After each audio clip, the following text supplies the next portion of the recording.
a este tipo de actos, fomentar la participación de gente, digamos, de base, ciudadanos normales, interesados por este tipo de actividades que generan cultura. Continuaremos con la presentación de esta mesa redonda, que tenemos a tres maravillosos participantes, bien preparados. Cada uno hará una pequeña intervención inicial y luego entraremos en el debate entre los miembros de la mesa y los que quieran participar también del público. La primera intervención la va a realizar el autor de esta exposición, que es Noni Boronat, al que la mayoría de los que estamos aquí conocemos ya sobradamente. Podemos decir que es hijo de Valencia, de la ciudad de Valencia, aunque nació en Barcelona. Empezó estudios de arquitectura en Madrid y los cambió por lo que era su verdadera vocación, en Valencia, y los cambió por su verdadera vocación, que era Bellas Artes, las que terminó en el año 98. Bueno, en el 98 terminé este doctorado. El doctorado, los cursos de doctorado en el 98. Total, tenemos, digamos, lo que se suele decir en Valencia, un poco de mal asiento, ¿no? Porque ha estado dando vueltas por todo el mundo con exposiciones en Alemania, donde reside ahora, en Múnich, en Berlín, en Suiza, en Holanda, en Madrid, desde luego en Valencia, incluso en Estados Unidos, en Sacramento, en Villanueva de la Cañada, en Madrid, en Barcelona, su ciudad natal. Por tanto, yo creo que poco más podemos decir de Nani, más allá de lo que hemos comentado. Cuando quieras. Primero que nada, quiero dar las gracias a dos personas que han escrito el texto en el catálogo. El otro día se me olvidó agradecérselo a José Manuel Mora Fondos y a Juan José Tobar. Y aquí agradecérselo porque creo que han dado el clavo con lo que han contado acerca de esto que yo llamo dibujos invisibles, haikus. Y luego contar realmente qué es eso del dibujo invisible, porque me han llovido preguntas que claro, quería aquí aclarar. Realmente el dibujo invisible empieza en un taller que imparto en la oficina de patentes ahí en Múnich para empleados y hacía pues unas labores de investigación con pintura y otra serie de materiales en que trabajar. Había un tiempo muerto que yo estaba observándoles, dejarles trabajar en lo suyo y cogí un pincel y empecé a mojarlo en agua y me di cuenta de que realmente lo que estaba haciendo era dibujar. ¿Y por qué motivo ese dibujo tenía que ser visto? Si yo lo veía claramente, yo que estaba ahí planteando un dibujo tal cual, lo estaba viendo. O sea, el pretexto de mojar el pincel en tinta china, bien en acuarela, era un poco, no sé, estropear ese sentimiento que en ese momento tenía de, o sea, ¿cómo decir? Era como despojarme de todo ya, el último despojo que tenía era el propio pigmento, ¿no? El agua, el dibujo invisible, que era realmente eso, que yo lo estaba viendo. Y ahí vino todo, ahí vino toda mi reflexión, me fui al estudio, empecé a probar con pigmentos, descubrí que con la nogalina, o sea, los pintores me suelen decir cuál es tu herramienta, ¿no? Para que no... Pero a mí no tengo ningún problema, soy transparente para todo, incluso para apuntar qué materiales utilizo y me di cuenta de que estaba creando un lenguaje propio con todo ello, ¿no? Descubrí que tenía una caja con ciertas brochas viejas, con esponjas de estas para limpiar zapatos, o sea, cosas que la vida cotidiana apenas le damos importancia, con palillos, y vi que con eso conseguía ciertos desgarros del papel, ciertos efectos, una brocha de afeitar, por ejemplo, al mojarla en agua, yo ejecutaba un gesto en el que, al mantenerla sobre el papel, encharcaba toda esa masa, soltaba toda esa agua y se permanecía, para luego espolvorear el pigmento y me di cuenta que el proceso de secado de ese agua con pigmento era cuando yo me convertía en un poeta. Estaba contemplando eso que los poetas hablan de contemplar la naturaleza y todo ese tipo de inspiración que les llega de fuentes externas para luego meterse en su espíritu interno y sacar su poesía. Yo estaba experimentando eso con los 6-7 minutos que duraba el proceso de secado y es, también digo que es un poco la parte egoísta mía como artista, ¿no? Que sé que eso figura solamente en mi experiencia, no lo he compartido más con mi hijo, que hizo algunos conmigo, que él dibujaba con agua de juntos coloreamos. Pero independientemente de eso es algo, digamos, el proceso de cada una de las cosas que presento aquí me lo guardo para mí mismo, ¿no? He disfrutado yo de él y es el valor que para mí tiene sobre todo. Y luego empecé a probar con cosas que en acuarela, por ejemplo la máscara acuarela la he utilizado también y ahí está. La idea mía cuando planteé esto a Carlos era presentar esta exposición. Tengo una obra muy extensa, cualquiera que la conoce sabe que es gran formato, colorista y muy geométrica. Y realmente esto ni geométrica ni gran formato y menos colorista, ¿no? Solo algunas que he añadido un pigmento azul, pero porque quise jugar con ello en ese momento.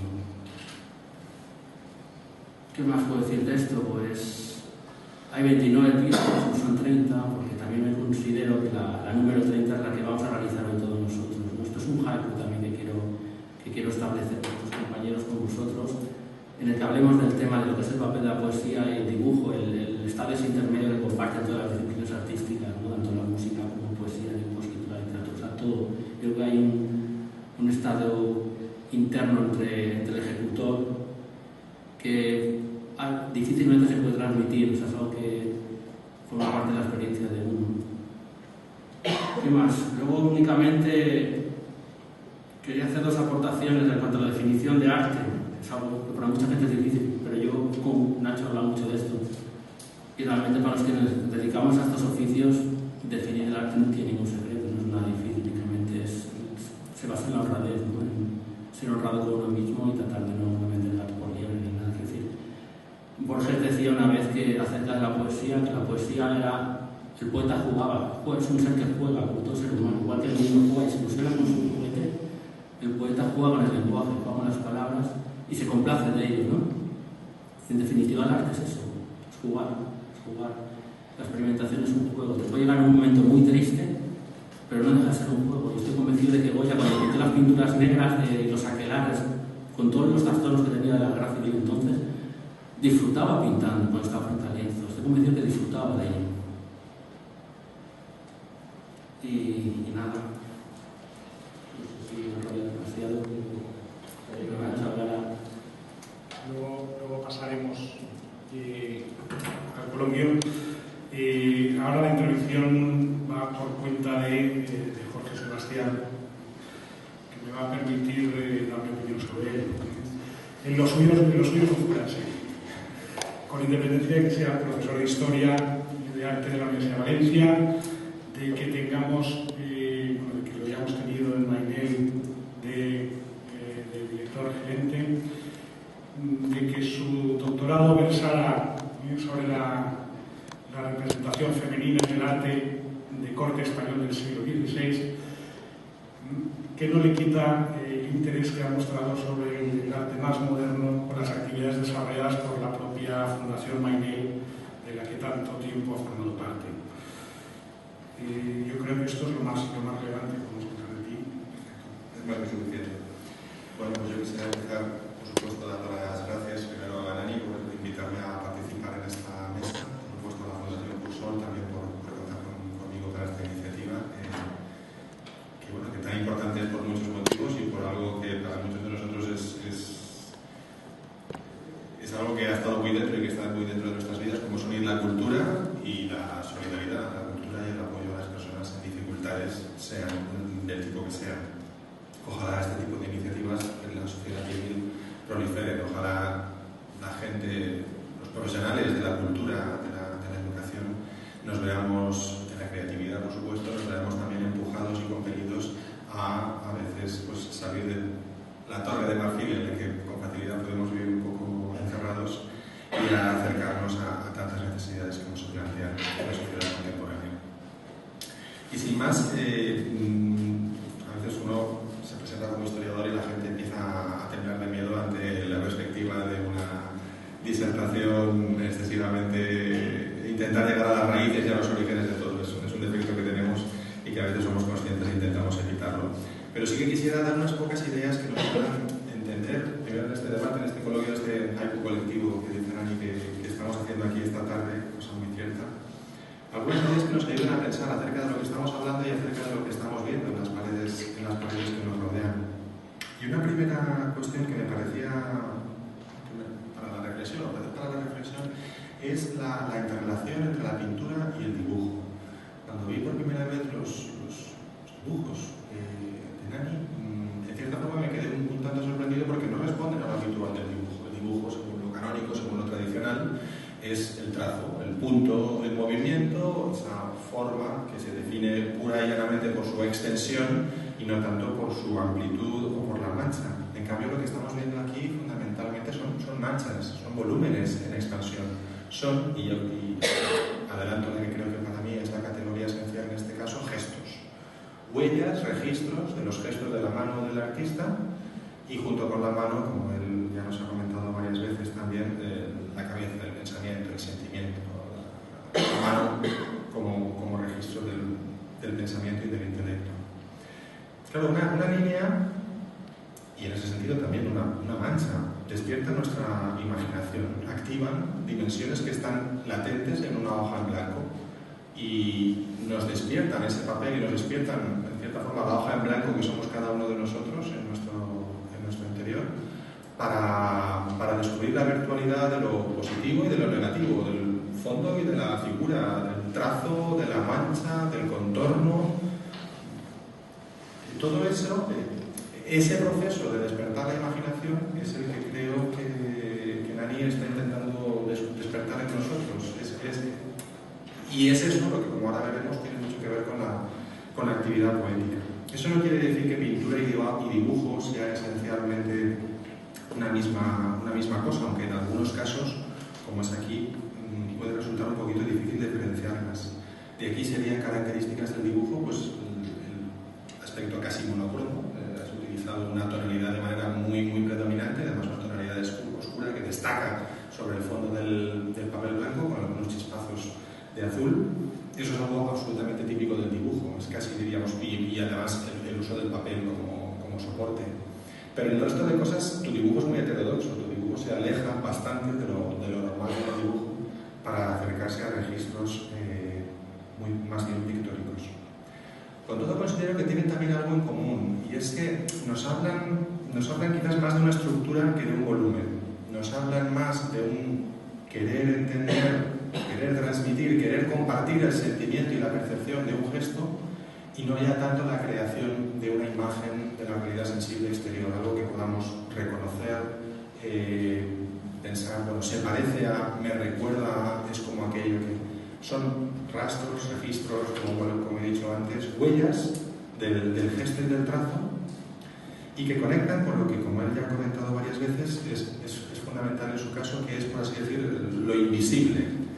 Claro, dibujar lo invisible parece una contradicción, ¿no? Es decir, ¿cómo puedes dibujar aquello que es invisible? Bueno, es esa tensión, esa interacción entre trazo y papel, entre lo blanco y lo negro, o lo marrón en este caso, lo positivo y lo negativo, lo que en esos huecos está creando esas tensiones que nos hablan de lo invisible.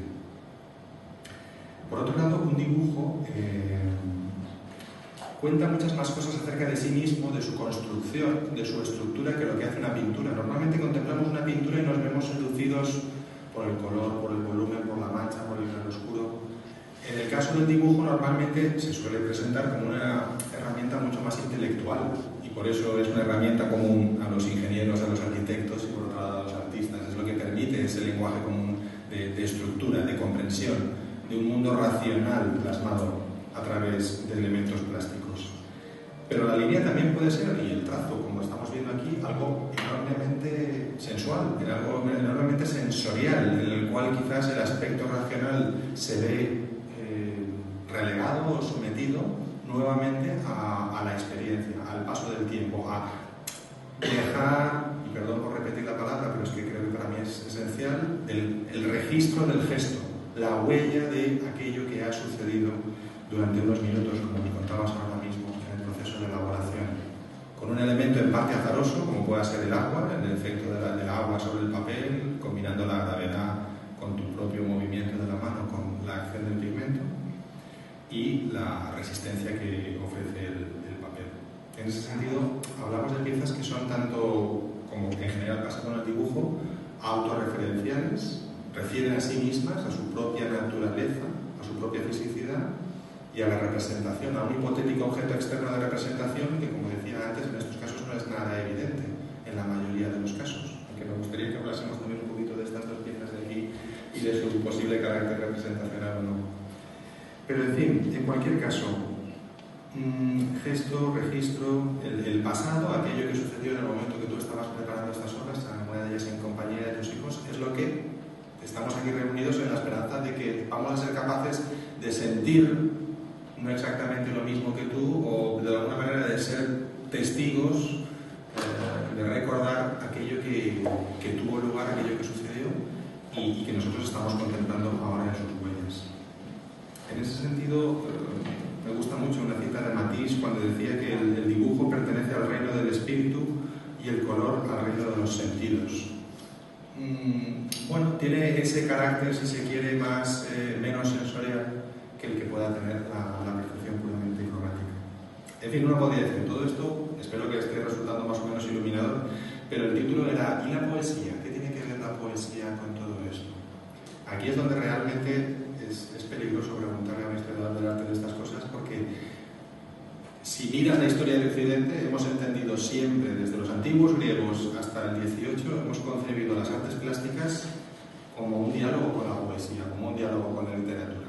Desde Horacio y Luciano de Samosata, entre los antiguos, hasta tantísimos teóricos del arte de la Edad Moderna, lo fundamental ha sido decir, bueno, ¿en qué medida el dibujo, la pintura, las artes visuales no son una especie de poesía muda, no son una especie de poesía puesta sobre el espacio?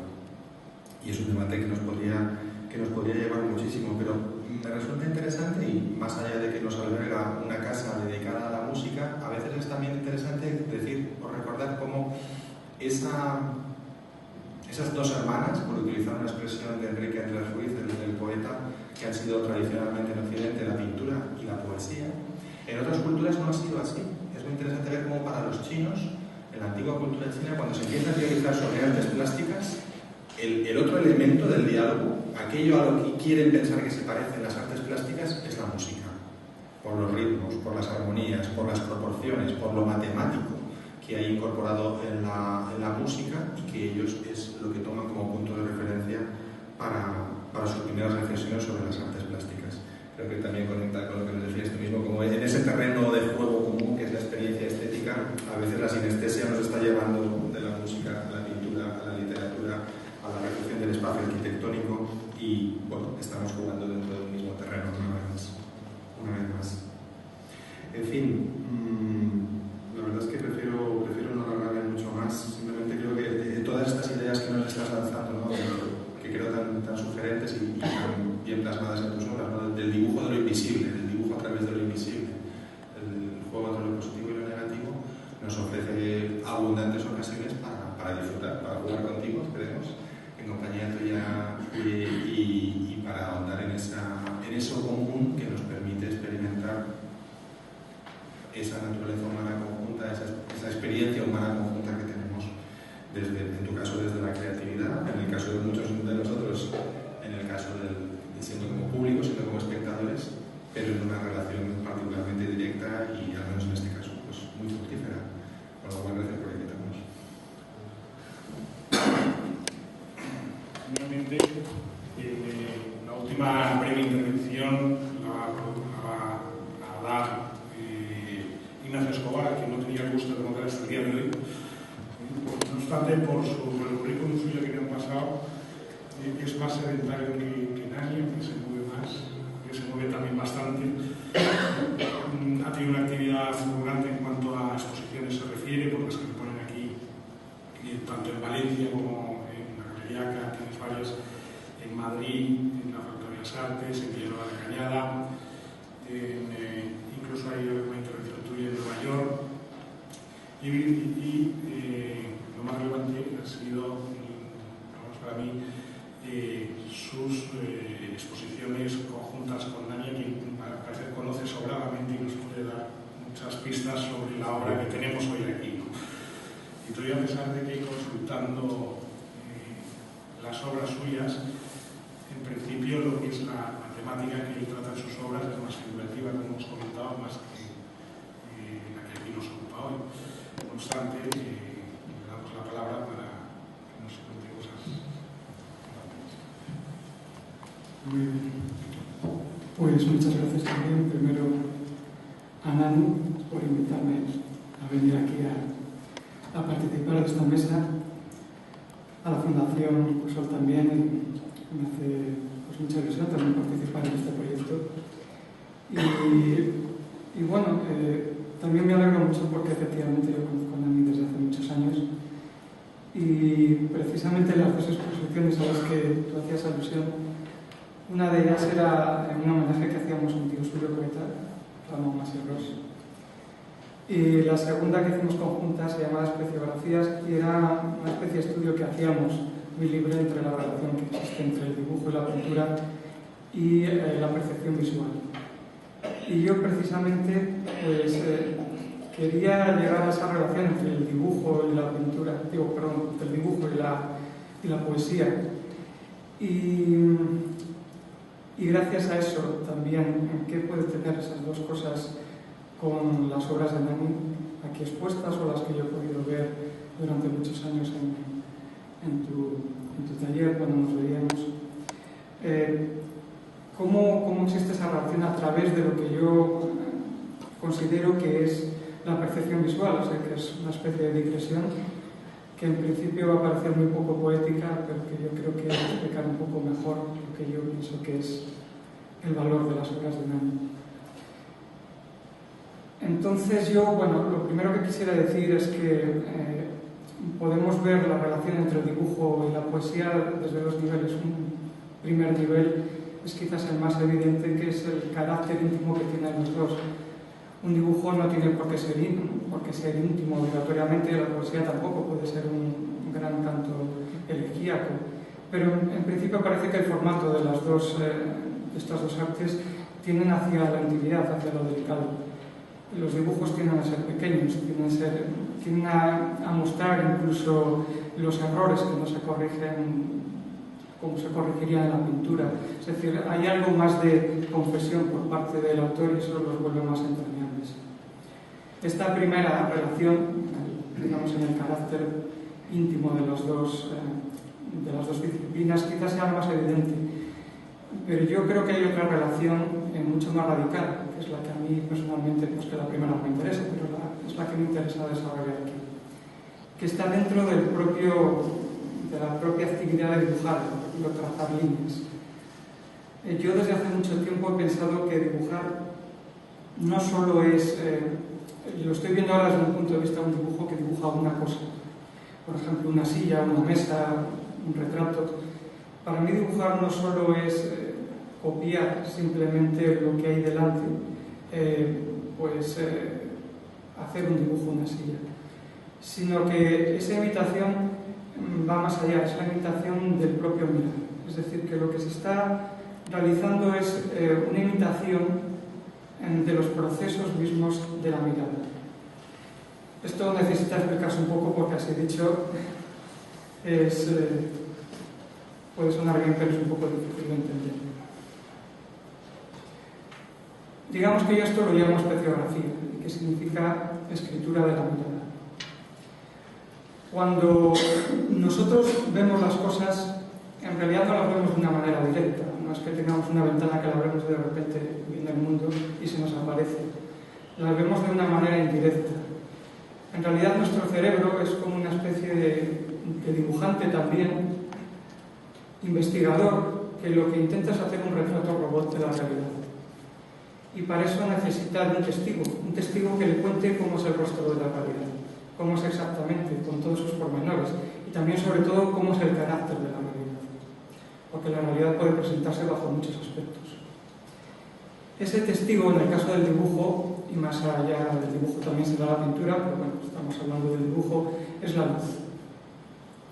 La luz va a ser quien le diga a nuestro cerebro cómo es la realidad, y el cerebro pues empezará a dibujar según esas leyes o esas indicaciones que le vaya dando la luz. Y la luz lo hace de una manera que, para que podamos imaginarlo un poco mejor, tenemos que recordar cómo eran las películas del hombre invisible, por ejemplo. Las más antiguas, en las que el hombre invisible, cuando se intenta parecer a alguien, se tiene que colocar un gorro en la cabeza o se tiene que poner ropa, y entonces ahí ya la gente puede identificar, aparte de por la voz, que esa persona es efectivamente ese amigo, ese conocido que de repente se ha vuelto invisible.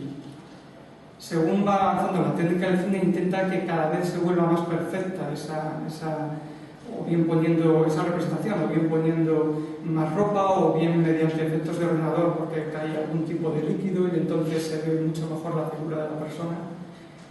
Pero yo me imagino que según va avanzando esa técnica del cine, lo que intentarán mostrar a los espectadores ya no solo el aspecto formal de esa persona, sino que se refleje mucho más el carácter, de qué manera se mueve, de qué manera se está comportando. Entonces, está vacilando, no está vacilando, es una persona ágil, es una persona torpe.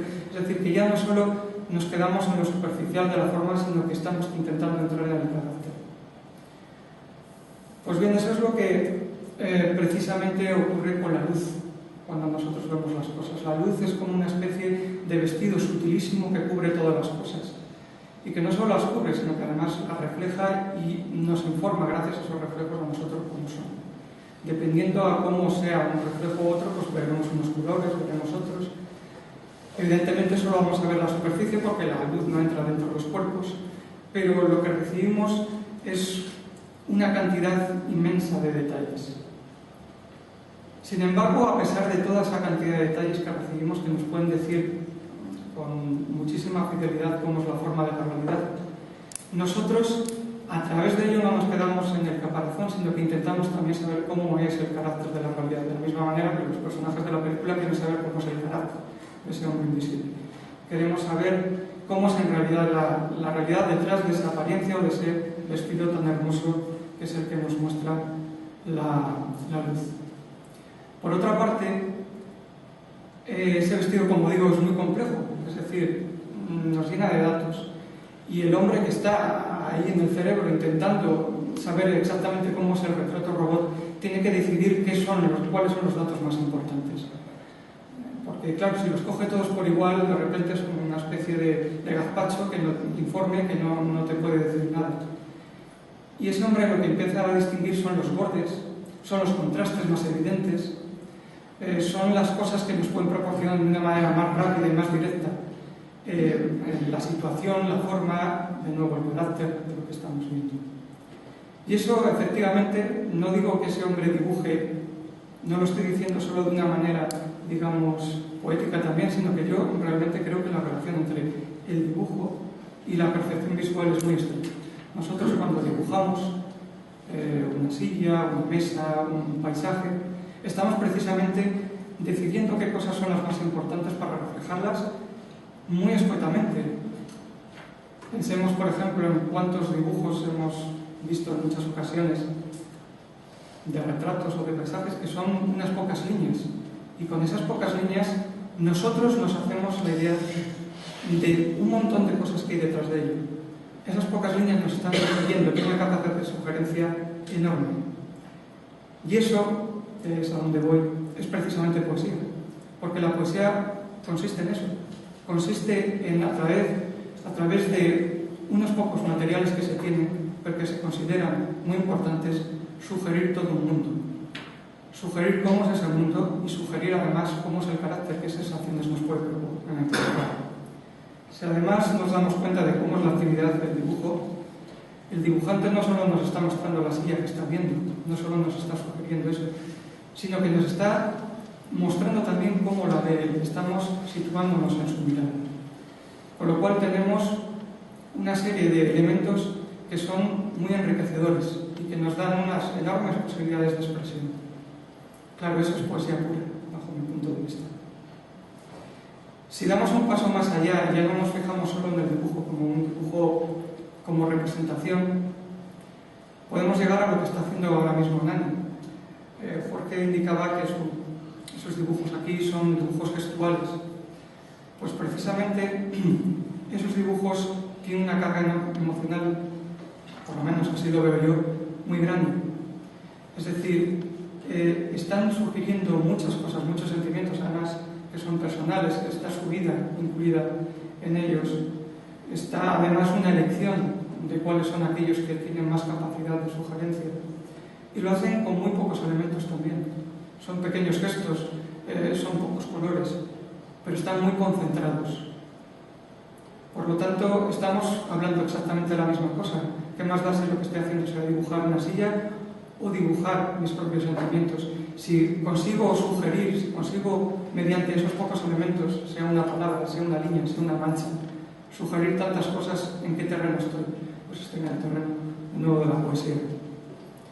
Y a mí no me extraña porque yo, por lo que conozco a Nani, yo creo que él en ese terreno siempre se ha manejado, tanto en las pinturas que yo ya le vi cuando estaba en la facultad, como en las esculturas, como en los dibujos que yo he podido apreciar, a veces y he hecho otras veces en su proceso, como en su propia vida, porque yo creo que Nani es una persona que, al contrario que mucha gente que son personas muy esteticistas, él no es un esteticista, él no es un dandy.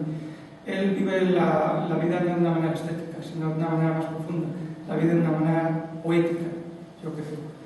Para él, cualquier decisión que toma,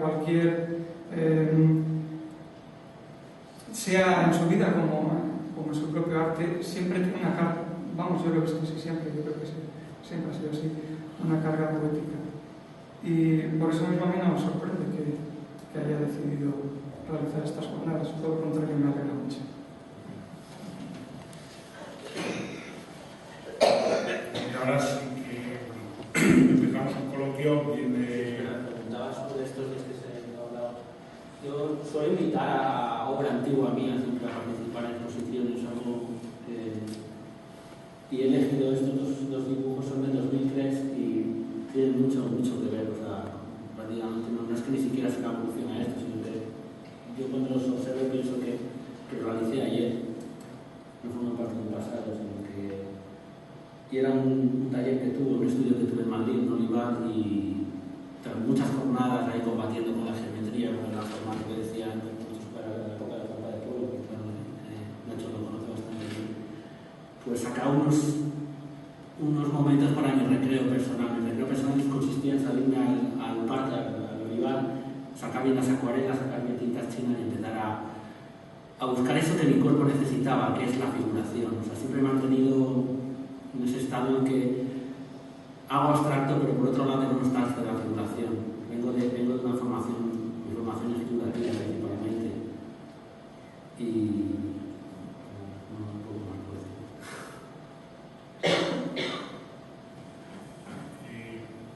Yo lo que siempre se me viene a la cabeza es por qué esa relación, porque sí que hemos hablado de la poesía y el dibujo, ¿por qué los vínculos a las haiku como tal y no cualquier otra figura poética? Pues por instinto. Cuando empezaron a surgir estos dibujos, desde el primero vi que tenían carita de llamarse haiku esa criatura y así le llamé. Y a posteriori fue descubrir a través de una persona que me gusta que viniera, que es Juan José Tobar, nuestro filósofo. Fue el que me ha ido instruyendo todo esto que es la cultura oriental, el haiku, y poco a poco con esa instrucción que él me ha dado gracias al Facebook, pues he visto que realmente no había tanta distancia entre lo que es el grafismo, la escritura oriental de Japón en este caso y mi concepción de lo que es el dibujo y el trazo. Y realmente, pues al final, el niño acaba realmente ganándose ese nombre que le has puesto al principio como intuitivo. Sí, realmente es un haiku. No puedo comentar hoy en día.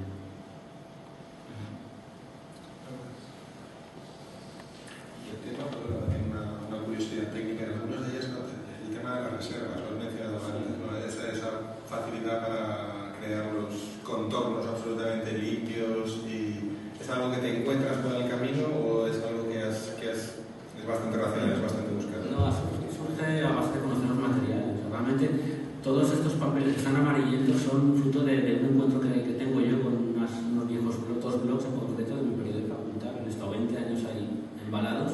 Un día me encuentro con ellos y ahí he empezado. Y resulta que ese papel tiene propiedades de que seca muy rápido, pero justamente el agua seca en el periodo necesario para que se forme todo esto. Entonces te permite pasar viejas por brochas secas en las que hay zonas que moja y otras que no, y que se respeten esas fronteras de agua y partes secas, ¿no? Eso por un lado. Luego las reservas, pues claro, uno tira mano de todo, de toda la experiencia que tiene con las técnicas. Yo trabajo mucho la acuarela y la acuarela y museos que no pintan acuarela para paisajes, por ejemplo, se usa mucho la masa es como una silicona líquida que se echa por ciertas zonas del paisaje pintura y eso una vez has secado lo eliminas y te produce el autolux y todo eso lo utilizado aquí. O sea, al final son técnicas tradicionales de procedimientos técnicos.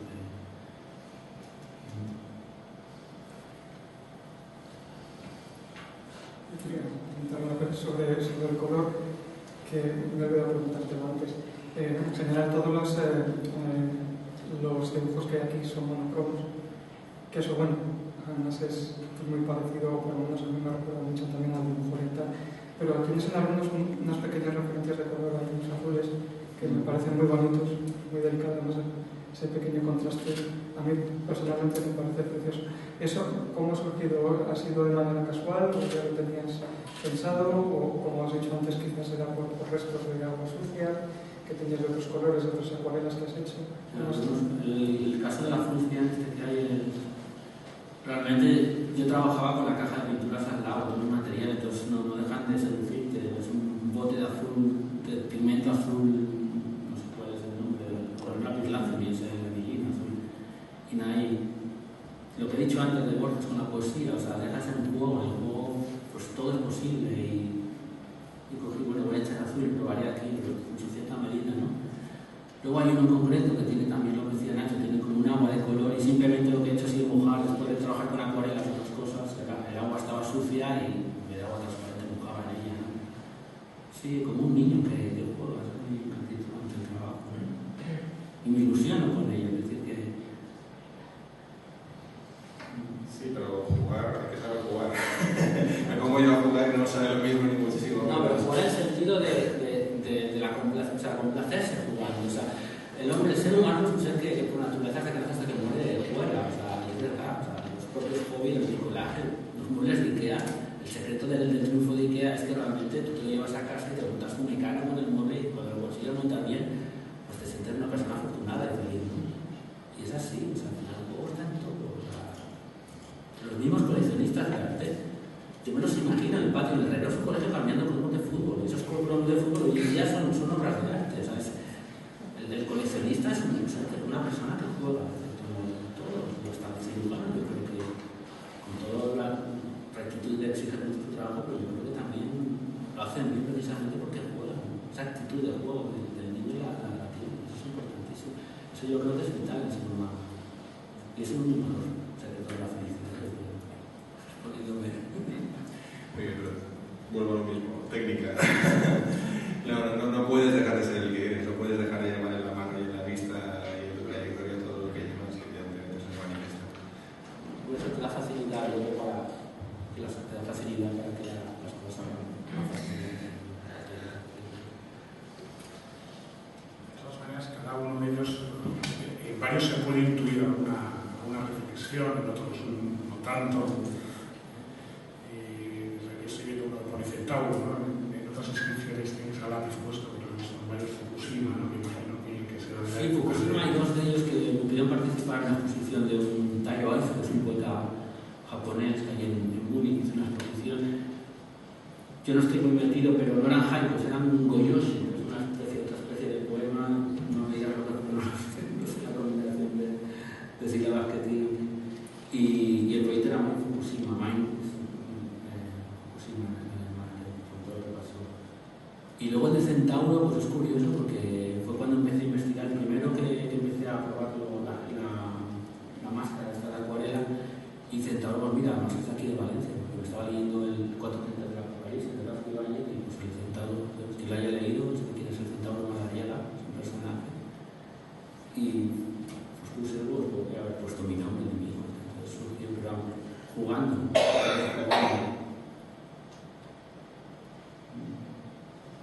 ¿Aquellas formas en espiral que has utilizado dos veces? Que sugieren un poco... Ese es un gesto que tengo bien entrenado, que es con una brocha de esta afeitarse. Entonces marco, dejo que sacar el agua y luego a un gesto rápido y lo repito bastante. ¿Vale? Me gusta ese gesto. Es como... Imaginas un jugador de fútbol que tiene su regate preferido. Es igual, es mi regate preferido. Lo está hecho con la mano izquierda, es con la que trabajo. De hecho, ese gesto parece que verlo en obras ya de gran formato y coloristas, como hay un estudio de Lutifi incluido en la que vimos el otro día que se rompió. Sí, me gusta el agua con escoba y mi relato en mi chileno. Yo, con independencia de lo que sabéis la mesa, si alguien del público quiere participar, está el debate abierto para quien tenga esa curiosidad que matar.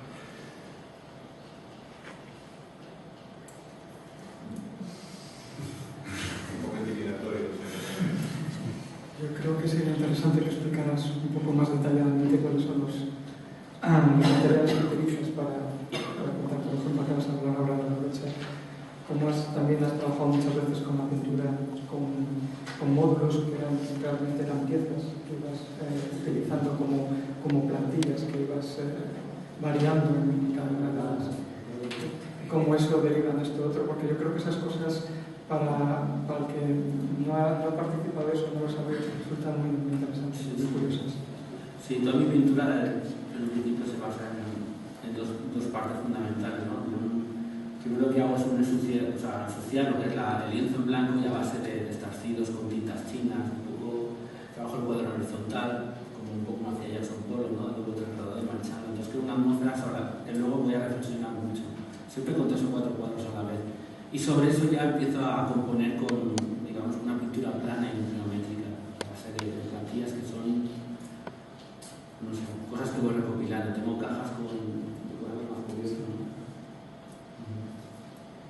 Y en este caso renunciado a ese lenguaje de manchar. Ahí muy de la primera fase. Sí, yo no sé, lo digo que tiene un problema, pero algo de la verdad. Me considero una persona bipolar en cuanto a técnicos, cuando trabajando. O sea, yo te digo que no estoy a gusto siendo abstracto solo, ni tampoco metiéndome en la figuración únicamente. Necesito nadar entre dos aguas. Y ahí me siento como.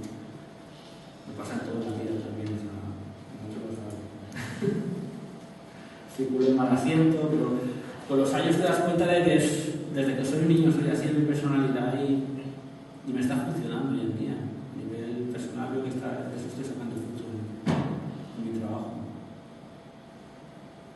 A lo mejor también la cultura en la que vivo, que manejo 2 idiomas a diario, eso también importa mucho. O sea,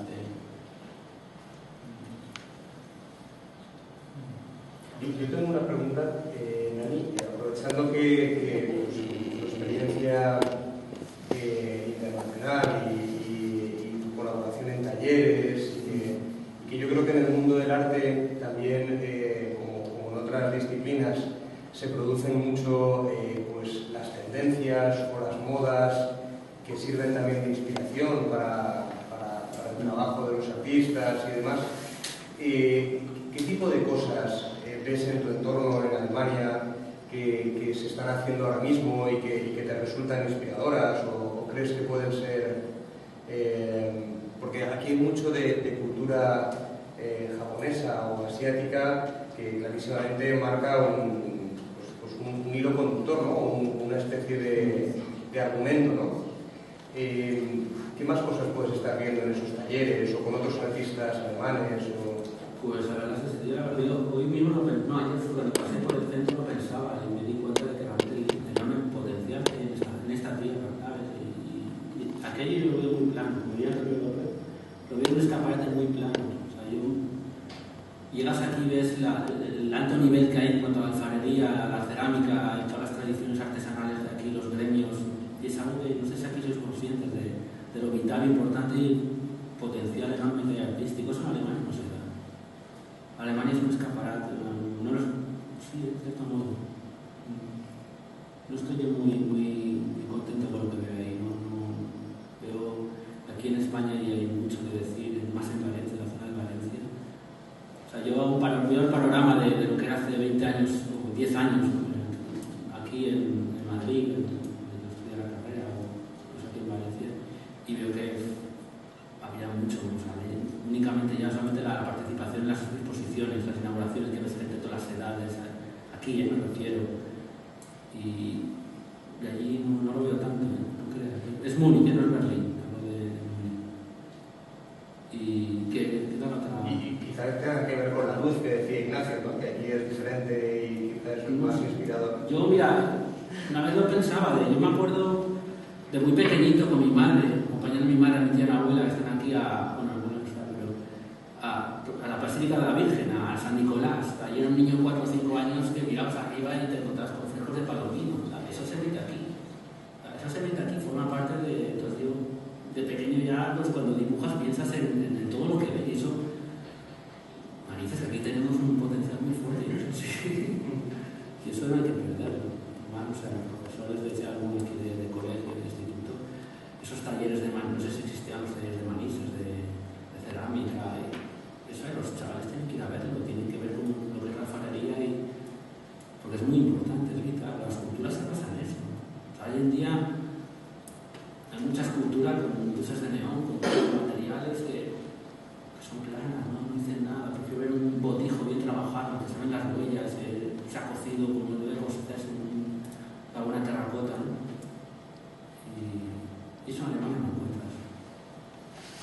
Sinceramente, te digo con el corazón, no quiero volver. Sí que se tiene la percepción. Pero aquí hay que darse cuenta de ello, ¿eh? Aquí el complejo ese que tenemos hay que eliminarlo ya por todas. Aquí la percepción que creo que se tiene, sobre todo, es que el extranjero, en líneas generales, el alemán, es más consumidor de arte que el propio español en sí. El español en sí contempla pero no consume. No sé, Carlos, porque yo me voy a donde vivo, por ejemplo, en una sociedad muy tradicional. El bávaro tiene dinero, pero se va a Berlín a comprar. Luego en Berlín dicen que hay mucho movimiento, pero luego algunos se ven la pega, según han dicho. Pero yo, por ejemplo, hay el que tiene dinero compra, pero cosas que he visto aquí de gente joven, muy egoísta, que se monta su piso y va a una galería y compra plazas como buenamente pueda, pero compra y luego repite, eso allí no lo he visto. O sea, a nivel de, digamos, de ciudadano medio egoísta, comprando las de aquí se da. No sé si hoy en día, pero esto aquí se da. En la feria todavía gente joven, matrimonios recién casados, que es lista boda, meten cuadros y con las galerías, con las galerías llegan a un acuerdo de pagar. Eso allí no se da. Ahí es catálogo, ¿vale? ¿Qué está? Tapia de Barcelona, tal, bueno, ¿cómo esto? ¿Sabes? Hay mucho dinero ahí y, insisto, aquí hay todo lo que a través de fundaciones comunitarias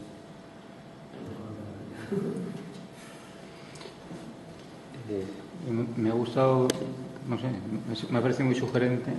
Yo estaba antes pasando, mirando, como intentando escuchar, digamos, lo que podía decir, lo que me decía antes, esos cuadros, y no sé, me he llenado de interrogantes. Claro, la charla coloquio me ha sido muy ilustrativa y la verdad es que estoy muy agradecido, porque es decir, me has hecho valorar y entender mucho más lo que es, después de conocer al artista, sobre todo al artista moderno, eres capaz de ver también su obra. Me gusta mucho la idea que has dicho del tema del juego, porque para mí también la vida, mi trabajo profesional es así, o sea, es buscar precisamente, yo creo que ese juego, felicidad, viene a ser lo mismo, es decir, una realización personal, y esa interpretación que tú haces, que es buscar o encontrar la poesía que tiene cada día, me parece que es un reto que tenemos todos los presentes. O sea, no es una cosa de un artista, sino que eso lo encuentra una ama de casa, lo puede encontrar hasta un oficinista, es decir, o sea, se lo puede encontrar. Yo, digamos, soy un tío de campo y entonces me gusta trabajar los árboles y trabajar una parcela, y disfruto de esa manera. O sea, voy como cogiendo, cortando, quitando piedras de aquí, las pongo allá, añado. Si trabajo eso y hago un entorno que cada vez pues está más humanizado, pero utilizo materia. Es decir, voy utilizando materia y voy humanizándolo, ¿no? Y luego también pues de eso de esa belleza va participando también las personas. Y además me alegro y me gusta hacerlo caer en la cuenta de mis amigos, mis familiares, etcétera. Les hago partícipes de ese entorno, porque te sientes eso, contento, satisfecho, feliz, lo quieres transmitir. O sea, me alegro mucho, o sea, tu claridad, tu transparencia, el mostrar esto, porque me parece muy aleccionador. Y nada, o sea, comprendí un poquito más hoy el arte contemporáneo. Luego hay una parte importante que es también la obra determina el espectador.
muchos dibujos que has hecho y has hecho luego una selección de ellos.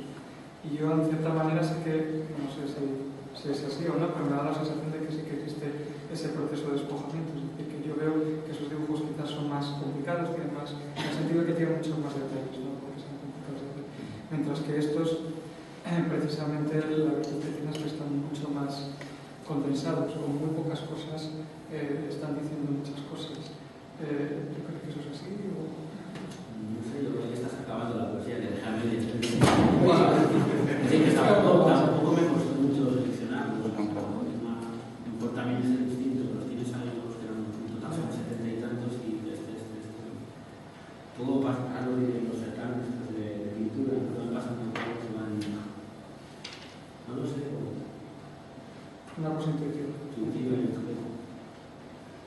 Y volviendo a estas dos piezas de aquí, perdona, me alegra mucho lo que decías porque yo sinceramente los vi y inmediatamente pensé en Olivos. Creo que en ese sentido la síntesis, el análisis de forma, digamos, y de síntesis que has hecho es nítido, pero a la vez también nos están rodeando de esos componentes geométricos, ¿no? En ese caso en expansión, en este caso en concentración. ¿Esa tensión?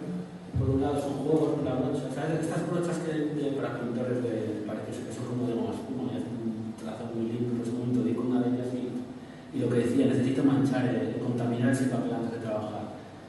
Y luego los olivos se fueron formando, o sea, te aseguro que para nada se parece ese olivo al que había en el modelo, o sea, digamos que la propia mancha, no solo como un horizontal y echando gotas, ya fueron creando esas ramificaciones, esas estructuras, el cuerpo de olivo, y hay un punto que el original no me interesa para nada, ¿no? Yo más o menos tenía el encaje hecho, pero ya me despojé de él y me fui a...